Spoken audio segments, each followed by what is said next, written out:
So Scorrier House has been through the ages. It was a house for mining. It was originally an office, then got turned into a house for my ancestors who owned mines down here. And then as the mining industry declined in Cornwall, then we turned to farming, and now latterly we're into the events business. We have about 5 bedrooms in the house that we use to lease out when we do functions in the house, and then obviously a few of our own bedrooms. Ironically, we all live now in the servants' quarters, or what was the servants' quarters.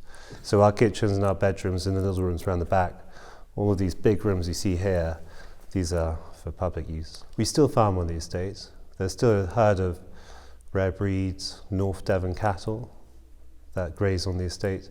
It got turned into a house around 1770, and that's when it first got built.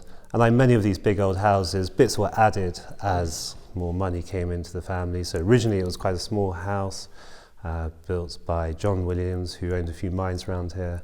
And then as mining boomed all around us, so bits were added in the sort of Georgian and Edwardian eras. This place, you have to run it as a business in order to live here. It's a weird one because you can't live here as you would do a normal house and just have all these rooms as you would do anything else. You have to, if you do live here, you have to run it as a business. It's so expensive to keep watertight, to keep heated, to keep the whole place upright. We had farm buildings which were for cattle, for grain, for tractors. Those were converted into offices. I think we were the first people to really do that, to build a rural business park before anyone else in the country. And they actually got an award from the Prince of Wales for that conversion. And then from that point, everything else followed and still is ongoing. So there's still businesses on that business park? Very much so, yeah. It's still fully occupied. Okay. But do you know how many businesses are there and the kind of range of businesses? But the range goes from a therapy centre, generator hire, two-way radio, Wi-Fi business, a swimming academy, and on and on. There's quite a range. When we do events here, they all combine. So we use all the generators when we're running events. We use all their two-way radios. They hook us up with Wi-Fi. We need to run the bars and the tills across the place. We use them all.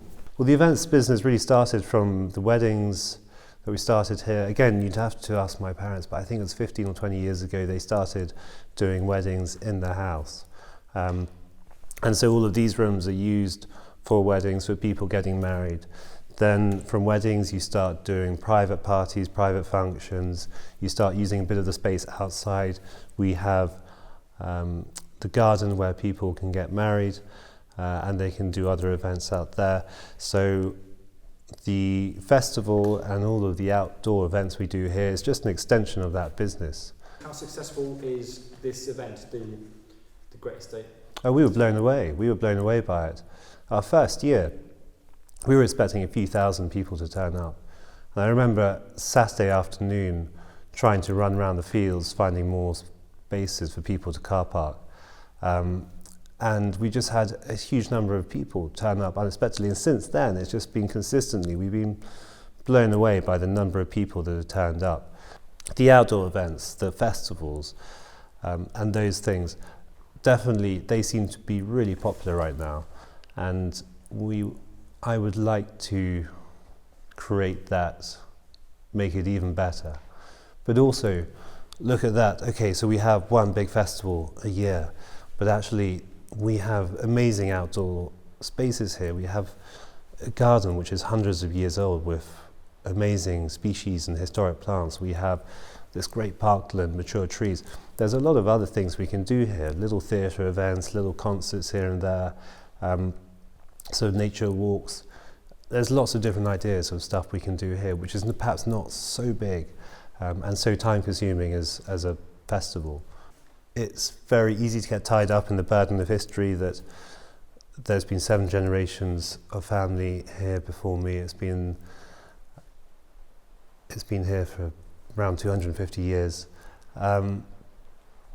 But I've always taken the approach that you shouldn't let history overwhelm you. You shouldn't let history determine your life choices. You've got to make your own life choices. So my link with this place is simply that it's a beautiful place, and I prefer to keep it a beautiful place.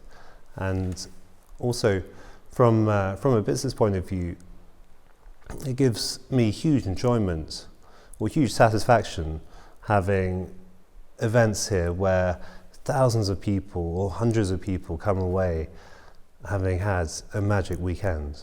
I mean, just simply from your day-to-day job, if that is your job, giving people such a happy time, then I think that's a great thing.